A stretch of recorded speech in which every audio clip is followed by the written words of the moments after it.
Even considering alternative emissions management tactics, you previously stated it's hard to conceive of a more expensive and divisive way to reduce emissions than the implementation of the current emissions cap.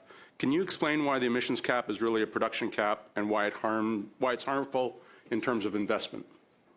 There seems to be a very big disconnect between bureaucrats who design these and people who actually have to work and raise money for their businesses in the system. And everyone in the oil and gas sector who has to have buyers and sellers and investors say that this is going to result in a production cap. And whether or not there's some elegant mechanism to choose different offsets or that kind of thing, the fact is that their business is going to be less competitive vis-a-vis their global peers.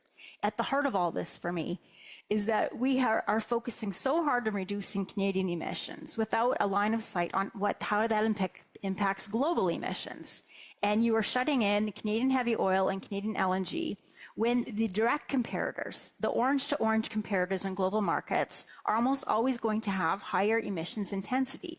The oil sector has done quite well in reducing the emissions intensity. Methane reduction has been a huge part of that on the conventional side.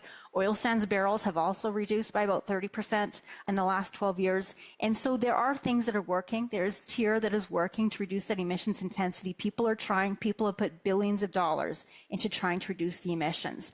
But at some point, you're just not competitive.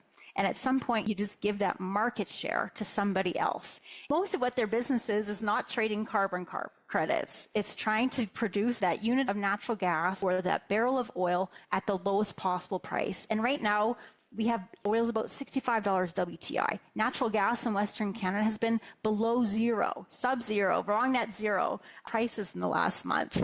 How can they be competitive when you're in a low price environment, which it's a commodity cycle, it'll be a low price environment sometimes, when you're adding climate costs that probably would be equivalent to $10 or $20 on each barrel of oil.